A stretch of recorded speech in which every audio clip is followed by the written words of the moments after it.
Excellent. All right, guys. Well, good morning. Happy Friday, everybody. Glad we made it through this week. As said before, just a little quick housekeeping. If you want to add your campus to the back of your name, I think that's about the 5th time I've said it. So if you don't mind doing that, I'd appreciate it. So welcome to Job Order Contracting Proposal Review in relation to the general conditions. This is JOC Huddle number 12. So welcome, everybody. This is brought to you by Construction Services at CPDC from the Chancellor's Office. Thank you all for attending today. Here's a quick look at our agenda. I'll be doing some housekeeping and talking about the new 2021 and 2022 JOC regional contracts. And then Gordian and myself will take over. Cynthia and Paige will be helping me through the next few slides, talking about how the general conditions and how they relate to the proposal requirements. And of course, we'll wrap everything up with questions and answers. So you can either throw your questions in the chat as we go along, or we can do them all at the end. It's up to you guys. So without further ado, let's take a look at the new 2021-22 JOC regional contracts. I want to thank Jason Kang in my office for really helping put together. We've got 27 JOC regional contracts for the North and South. I like things color coded. Andrea knows that. So here's a list of all the great contracts that you can use, whether you're in the North or you're in the South. I'll also throw a link into the chat, the internal link where you can actually find the agreements, the insurance, and all the contact information for some of these contractors. And if you have any questions, don't hesitate to ask me. If there's a specific type of work you're looking for and you want to know, like, I mean, I've got my favorites. There's no doubt about that, but I can definitely point you in the right direction if you're looking to use our regional contract. To the next slide here. Oh, and let's get started. So I guess there were some questions before about like what the JOC DVBE contract requirements are. So in the regional contract section number 2 of the general conditions, that the contractor in accordance with the bid proposal documents agrees to subcontract at least 3% to DVBE on each project or on each job order issued under this contract, including the change orders to a disabled veterans. So just please keep that in mind on all your proposals. I'm gonna kind of mention this a couple more times, so bear with me. So in the JOC DVBE general conditions in section 205B2, you can see where I bolded out, the successful bidder is required to achieve 3% DVBE participation in this contract and may qualify for the DVB incentive if the bidder proposes sufficient additional DVBE participation in this contract. So guys, that means that on my regional contracts and probably on your campus contracts, we give an incentive for contractors to come in and win. And some of those contractors actually, they won because they had the incentive. So it's really only fair to make them perform that DVB incentive. In section 2.12, the California state law requires that its state agencies at least achieve the 3% participation for disabled veterans business enterprises in state contracts. Furthermore, DVB requirement is met prior to the end of the master agreement term. So this one's kind of difficult because, say for instance, this one job order you have, they're like, oh, well, we can't do it this one. We'll meet it on the next one. Well, how do you know that there's going to be a next one, right? So it would be best just to keep them at that 3% on each one if possible. And of course, consult with me or with Kevin or with Andrea if you've got any questions about that. So Paige, Cynthia, take it away. It's you guys now. If you guys want to, actually, can you guys introduce yourselves really quick and talk to the campuses about which campuses you guys cover to kind of introduce yourselves? Yeah, definitely. Good morning, everybody. My name is Cynthia Orozco. I'm an account manager for CSU. I cover quite a few campuses. I work with Cal Poly San Luis Obispo, CSU Fresno, CSU Bakersfield, Channel Islands, Northridge, down to Cal State Pomona, and CSU LA. Great, and I am Paige, also part of the CSU Guardian team. I help out with all the regional contracts, also CSU San Diego, CSU San Marcos, and CSU Fullerton. Great. Thank you both so much for being here. Gordian's been a great partner in these huddles. That's kind of how we made it up to JOC Huddle 12. It's some of my ideas and a lot of their ideas. So if you guys want to take it away on this slide, go for it. Yeah, definitely. So I'll go ahead and kick it off, and then I'll switch it over to Paige here. So what we're talking about here is the detailed scope of work, how it relates to your proposal, and more importantly, how it relates to your contract requirements, right? So the detailed scope of work is a contractual requirement from both the campus and the contractor side. Basically, what the general conditions state about the detailed scope of work is that it should be a thorough accounting of all of the activities that that are going to be occurring on the job. And not only that, but the exclusions correlated to that. The way that I kind of describe it is basically listing out everything that's going to transpire, like you're talking to your foreman, right? We want to include if there's any design documents or any full design documents, the level of complexity of the work, any plans, sketches that you may have, even if it's a quick sketch, it doesn't have to be a full plan. The type of hours that we're noting, is it normal working hours? Are they working after hours? Is it weekends? Exclusions, things like portable toilets should be excluded, right? A lot of these are also covered in what we call the big note, or understanding the construction task catalog.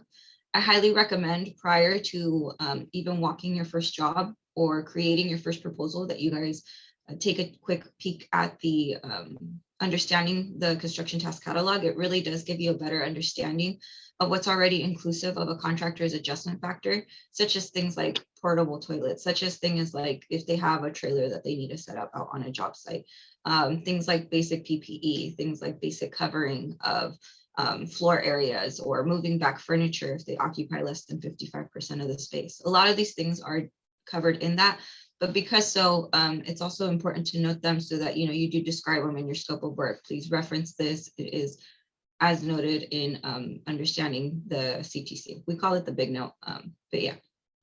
So basically, we just want to give a thorough accounting of what's going to happen, when it's going to start, what the duration is going to be. But again, it's very important that we do have this detailed accounting as referenced by not only the job, but it is a contractual requirement that you have this on a job by job basis. So guys, I always like to think of, actually, I think you guys use one of my detailed scope of work. This isn't one of my favorite ones, but it's one of the ones that I've written. What I've always called my detailed scope of work is like the recipe for chocolate chip cookies. Like, what kind of chocolate chips do you want to use? What kind of eggs do you want to use? Because if they use cheap, if you let them write the recipe, you're going to end up with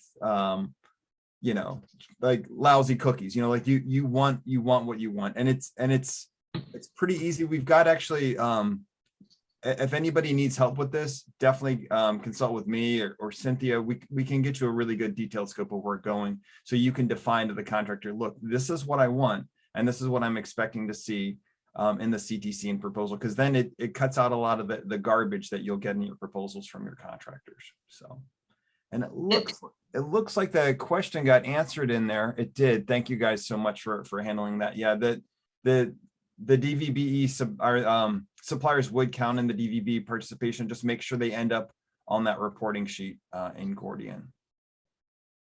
So any questions, guys, about the detailed scope of work? Is everybody good on that? Awesome. I shall proceed. I think there's one more on it, right? Is there? So something else to bear in mind on the contractor side in relation to the detailed scope of work and the documentation, right, that they're submitting along with their price proposal. So when a contractor submits over their price proposal, they should be including quite a few things, not just the proposal over to you. They should be including any design drawings, any calculations or specs that they may have used in order to calculate out their numbers.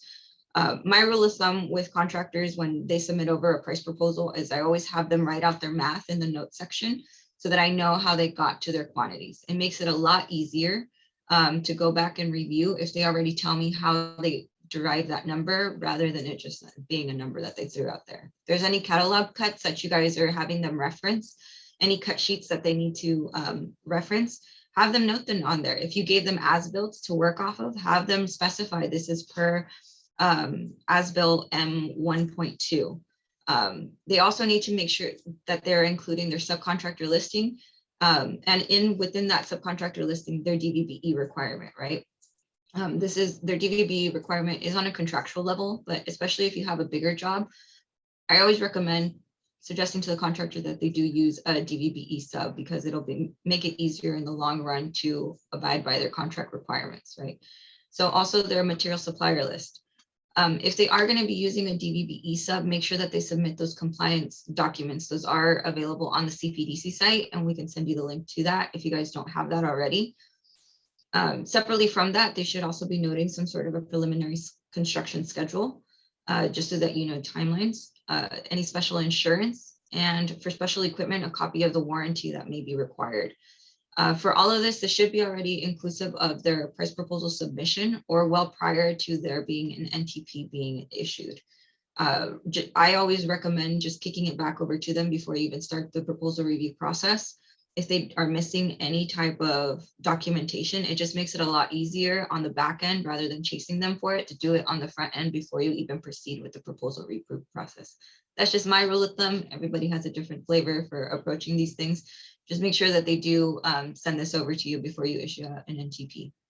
Yeah, I couldn't agree with you more. That construction schedule, and a lot of the JOC contractors will freak out. Oh, I don't have this program. I said, all you really need to do is in Excel, just a little chart about how this whole path is going to go. That way, everybody knows that expectation, and you can actually include it in part of your the work order package, which I think we're going to not do today, but we're going to do on another JOC huddle.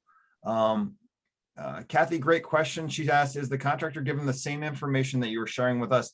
Absolutely. So when I send these slides out, we're actually going to do a YouTube video too. This is right in the general conditions. This is what I send all the JOC contractors when they've been awarded. They get their contract, they get their signed contract back, and they get a copy of these general conditions, which they are held to. So you can definitely quote this back to them and say, you know, your general conditions say this. I expect catalog cuts. I expect special insurance. I expect a construction schedule. So you can definitely come back and refer to these items back to the contractor. And to add to that, we actually do a training with the contractor after they're awarded their contracts. So we go over all of these items with them at length when we do their training with them, what the campus is expecting, what reports to be sending over, timeline, what they can expect, what the campus is expecting. So yes, please hold their feet to the fire. And this is, guys, this is all part of that bid factor that they included. Like this is part of the job. This is not an extra. This is what we expected when they won the contract. Paige, is this you or is it Cynthia? This is the last one with Cynthia. So the last one was me, and then I'll cool. All right. Timelines for proposals. There is a typical standard of 14 calendar days. It'll vary from job to job. It'll vary but the proposal length is basically set by the university. We give you a general rule of thumb of 14 days. However, you know, if the job is significantly smaller, they probably don't need 14 days to issue out a proposal, right, for a sidewalk repair job. But ultimately, we do want to make sure that we give them the appropriate time to be able to submit all of the documentation that we just requested of them, right? However, please make sure that if you do set a proposal due date, that you enforce that due date, that you stay on them, because a lot of the times they will try and test that date. So just make sure that whatever you set for the calendar date is something that can be accurately held by both you and the contractor. So there's a really slippery slope here when it comes to immediate response in these proposals, because on immediate response, on the regional immediate response contracts, you know, everybody wants, you know, the pipe to be fixed or the sewage line to be cleaned up immediately.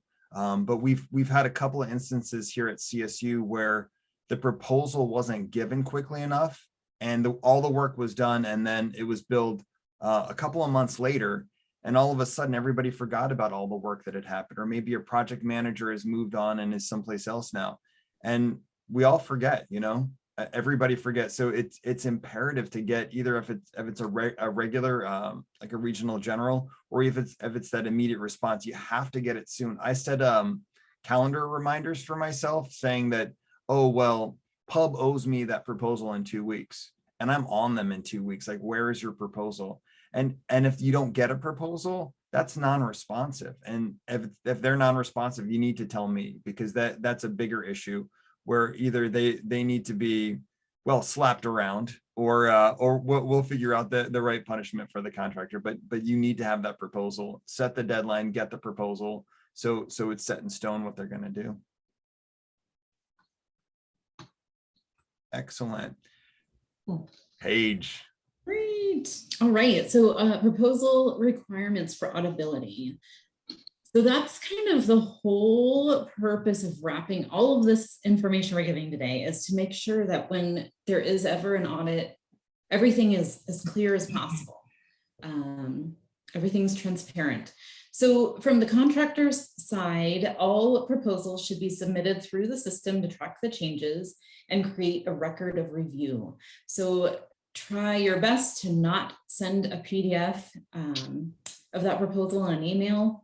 Let's keep it all in the eGuardian software to keep track of where everybody's at. All tasks must contain notes to justify their usage. Again, Cynthia was commenting on that once before, but reference that page, the plan page, the details, or in the detailed scope of work on every task item. Also, it would be excellent if they contained the calculations in every line as well, how they arrived at that quantity. And all tasks must be appropriate for the work being specified in the design or the detailed scope of work. So, no additional quantities to what is being done on site for that project.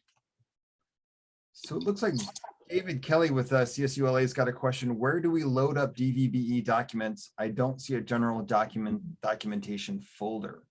So correct me if I'm wrong. Can't you click on the DVBE reports and enter the information there? Or how does it work?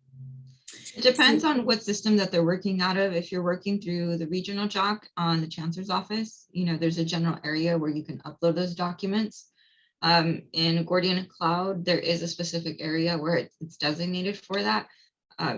David, if you want to, we can set up a call and I can walk you through that today if you have some time. Perfect. And then it's also handled in the where the subcontractors are located too. You'd put your subcontractors, you put that their certification is DVBE, that percentage, and then you can attach additional documentation in the document section of the project. Great. So Kevin Lout, the straggler, has a question. Who reports annual DVBE spend requirements for system-wide agreements, CO or the campuses? So Kevin, that's a great question. It sounds like a loaded question. Well, I can answer it. So there you go.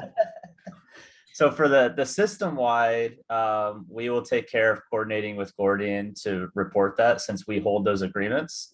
So don't worry about, you can report those on your campuses, but just make sure that you're letting your procurement know that these are also going to be reported system-wide. If your campus has campus JOC though, make sure to get those reports and submit them at the campus level, because we will not be submitting DVBE spend for the campus level JOC contracts, but anything that's performed through a system-wide MEA, we'll go ahead and take care of submitting that on behalf of the system, and it should have all the totals for each of the campuses, and then procurement will report that to the state however it needs to go. Yeah, I know for my campuses, every month I send over DVBE reports just so they can keep track monthly, see where we're at. If anybody who doesn't currently receive those wants those, just let one of us, either myself or Cynthia, know that you're looking for that, and we can send them over at any time. Definitely. And if I can add one more thing in correlation to reviewing proposals, for the PM team, if you guys are ever too overloaded to review a proposal, or you need some assistance with reviewing a proposal, always feel free to reach out to our team. We're more than happy to help. We're really trying to get much more hands-on with the proposal review process. We want to ensure that we're holding these contractors to the fire, so to speak. There's been a lot of sneakiness going about, and so we just want to make sure that we're adhering to our contract requirements and we're holding the contractor to their contract requirements. So if there's ever a question about a line item on a proposal, or if you guys, or overworked, because we all are here, always feel free to call upon us. It's not just us. We do have additional hands who can help us and help get you through the proposal review process. Excellent. All right, next slide. Wow, I put it in here again. Subcontractor and DVB requirements in section 5.05. Yes. So again, yeah, DVBE, ideally before the proposal can be reviewed, the subcontractor list must be included and met to all DVBE requirements. Again, that way at the campus, you can look at your proposal, you can see who's going to be out there and if DVBE is being met or not from that first proposal review. So that is a great habit to have. So let's see, the contractor's job order price proposal shall comply with the disability or disabled veteran business enterprise 3% participation requirement for this contract. You know, and then it depends also on what the contractor is contracted to, if it is at 3, 4, 5, 6. Correct. Yeah. And again, it just kind of comes back to that same thing. Look, you were awarded the contract because you promised that you were given the advantage and you promised that you would use the DVB. So to me, that's a no-brainer. We've got to enforce that. So, and if you need help enforcing it, just let me or the Gordian team know, and we can help you out with that. Right. So proposal requirements for auditability. On the campus side, all proposal reviews must be completed in the system to create that document trail. Any task that does not contain justification notes from the contractor should be deleted. If you're accepting the task without justification notes, you're required to put the justification notes on the task. And So guys, this makes it a lot, sorry, Paige, this makes it a lot more transparent when your project audited, because all these projects are going to get audited. It's just to what level. So that explanation in there, it's gold. I mean, like sometimes it can't be perfectly correct, and we know that. Sometimes it's what is it, apples and oranges, right? But just describe why you used apples and not oranges, right? Exactly. As many notes as possible. If you just have a project that is a little bit different, make sure you add your notes in there. So whoever is looking at the project, if it's somebody from Gordian, if it's someone from the campus, if it's an auditor, we all understand kind of what's going on with the project. Yeah. And a lot of times, Paige, what I'll do is I will take, I'll go back and reflect on the DSOW. And sometimes things have changed from the DSOW up until this point. And you can actually kind of refer back to the DSOW and be like, well, you know, we thought it was going to be 4 breakers. Now it's 6 because, you know, the other 2 were old and they needed to be replaced as well. So show your work, I guess, is what we're saying, right? Yes. Perfect. Looks like we have a question from Kathy Hine. She has her hand raised. Oh, great. Hi. I'm fairly new to eGordian, so I'm still learning it and working through it. When you say every task, are you talking about every single line item that they put on the proposal? They should have some type of wording of justification for each line item? That's correct.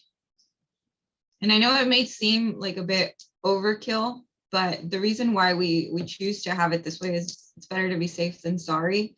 It's better there be no questions in an audit rather than some sort of confusion. A lot of the times, like Jeremy mentioned before, it can be a slippery slope.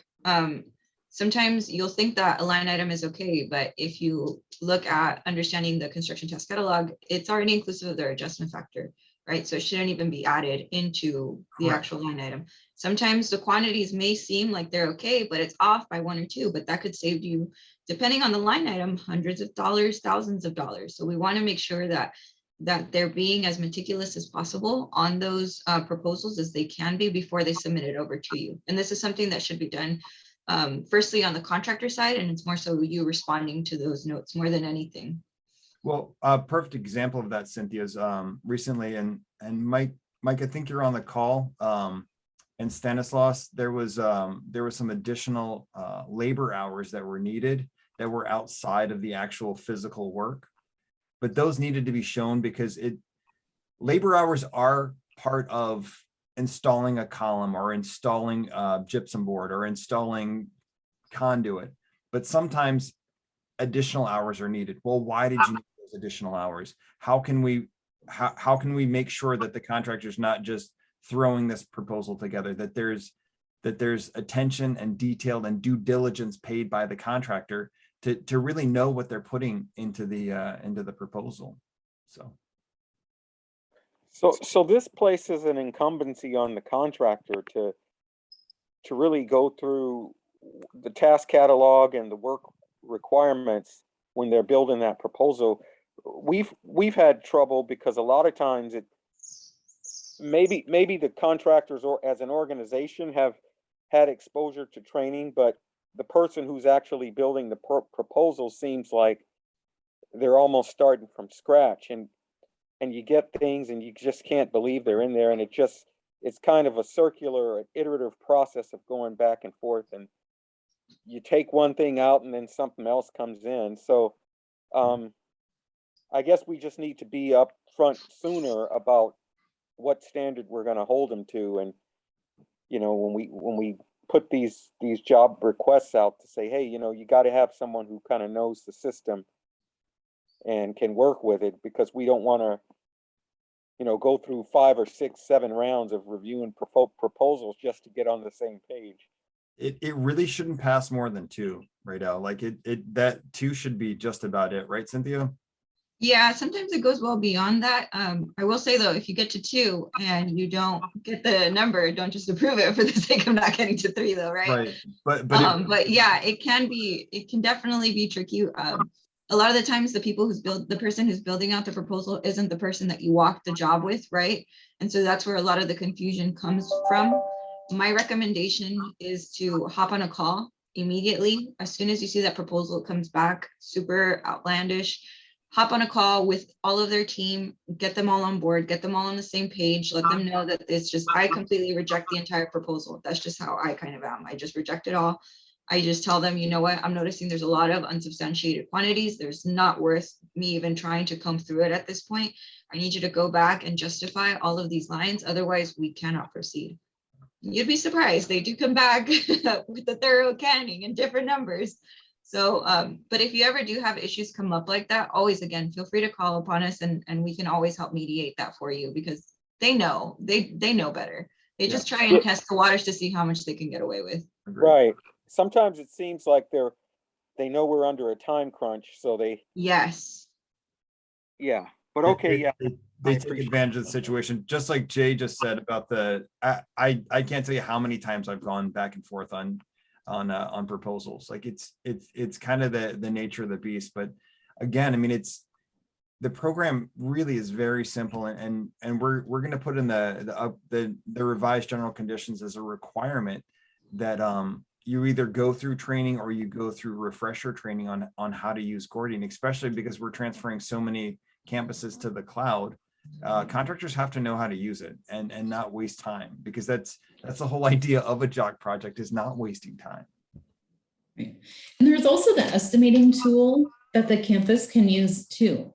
And you can build your proposal that you're looking for. And then you can look at those task items that were sent to you, and you can easily just look at your task items and let the contractor know, hey, use this item instead. If you already have it documented. Yeah. And also just a reminder, guys, it may seem like we're asking a lot of the contractor, but they fully are aware of what they get themselves into. A lot of these contractors have been around the block with JOC quite a few times. Now, and for a long time, it was a matter of just seeing how much they could test the waters, seeing how much they could, kind of slide in. But really, now it's a matter of, holding their feet to the fire. It is a contractual requirement. It's not anything personal. It is, all we're doing is making sure that they're adhering to the contract that they signed. So that's right. The biggest thing. And I think Kathy has has another question. Yeah, Kathy's got her hand up. I do. So in following up with what Riddell and you guys are talking about, if I have a contractor that's been using, been an awarded contractor for a few years, do they go through the training every single time to update them and give them the same information, or are they still, if they've been through one, they're done? No, there's going to be a required refresher training every year going forward, because contractors pick up and drop employees so quick. We were actually just talking about that on a side chat, that they pick up employees so fast that like some of them don't know, and they just kind of throw them in. Oh, this will be easy, this will be easy, kid, throw them in there and just kind of throw them to the wolves. But they need to really show the backup. Kevin actually had a good statement here. It's also important to understand that the contractor and subcontractors need to make money and be able to perform the work. Proposals should be reasonable and fair, win-win for CSU and the contractor. And couldn't agree more, Kevin. We're not trying to, make the contractor poor or anything, but they also don't need to take advantage of us. I have had larger proposals when I was at LA County, where we actually met before they even submitted. We were replacing switchgear in a library, and we needed to figure out the right timing to do it. So we talked about the urgency of the project and literally every line item that needed to be represented and shown, because the retrofitting electrical panels and this full refurbishment that we were doing, it wasn't clearly defined in the CTC. So we had to go back and define it. And actually I typed in quite a bit on the line items explaining, look, we're doing this for this, like this means this now, and to get as close as we possibly could. Great questions today, guys. I really appreciate you guys getting in there and asking the questions. And there was a lot of campuses helping campuses in this, and I really appreciate that. But don't Hey, ever. Jeremy, it looks like there's still one hand raised. Uh-oh. I don't know if you already got to Leah. Leah, what was your question? Yeah, so I saw the new form, the job authorization form that is coming out from Gordian. Is that what it is? But the form is missing the signature panels. It has the project manager to sign and the engineer, the planning, but it doesn't have the accounting and the analyst to review. So who is responsible for fixing the form? That's a great question. Is your campus on eGordian or on Gordian Yeah. Cloud? She said this is from the new Gordian. Oh, okay. This Those is a new are, change, yeah. Yeah, so those are an easy fix. Your account manager or anyone on our team can quickly assist you with that. The signature fields vary from campus to campus whose the signing authority is. It may be a different job title, a different name, and because so they're customized per campus. So it's just a matter of touching base with you and figuring out who your signers are so we can add them onto that form. But it's a 5-minute fix for you.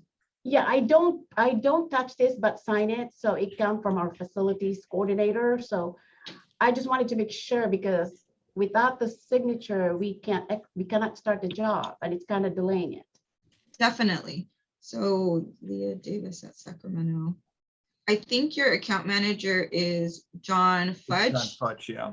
Yeah, so I'll have him reach out to you sometime this morning, and he can fix that for you. It's a quick 2-minute fix, honestly. Okay. Yeah. Okay. Thank you. Yeah, definitely. Well, awesome. Any more questions, guys?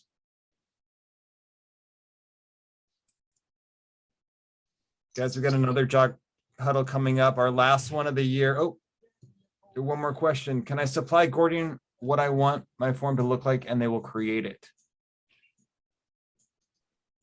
Yes. Awesome. Send it on over. Oh, And we question. can see. Can I ask though, which form we're referencing? Because I know we're trying to stick to the standardized forms, right, Jeremy? We are, but let's have a sit down and talk about it, because I think, Mike, if you can unmute, I think you were talking about you wanted the Stanislaus State logo on your forms, right? Yeah, I think that's instead of yours and your address, Oh, this Yeah. has no address. it's the chancellor's office address because I was using regional JOC. It's when he uses the regional, it shows up as the. Oh, I see. I think regional will always have the chancellor's logo, but if you have your own campus projects, contracts, that's when your campus information and Correct. logo will be on those. But I don't have a campus JOC. I just use the regional one. Okay. Oh, okay. Mine For is a campus the- JOC. Yeah. Yeah, for that, then it would just stick with the regional, unless you have another option, Jeremy, that you want us to do. Let's talk offline about it and see if we can figure out something for Mike. But yeah, I see what you're saying though, but because it's a regional contract, it would fall under the region, under the chancellor's office contract, and that's why it pops up. If, you know, I think Northridge has their own JOC, so whenever they do theirs, it pops up as with the Northridge logo on it, so. I think when I started the job, the reason it's like that, so it differentiate from your campus JOC from regional. Right. Yeah. Oh, and then we got one more. Oh, what about parking fees for the contractor? We charge for parking. That's a That's great one. campus income. Yeah, you get to make a little more money on it. That's a great question, because it's not, I don't have anything. Typically, it's considered like an overhead charge. Yeah, It's inclusive of their adjustment factor. It's like having a trailer type of a thing. That's kind of how the rule of thumb historically. There's not necessarily a parking line item in the CTC. there isn't, and there's nothing in the general conditions that says that we're going to pay for their parking. It's campus revenue. Yeah. But David, that might be one to be negotiated with the contractor, because you know what the fees are. And there might be able to make an exception on that. Give me a side call on that and we can talk about it.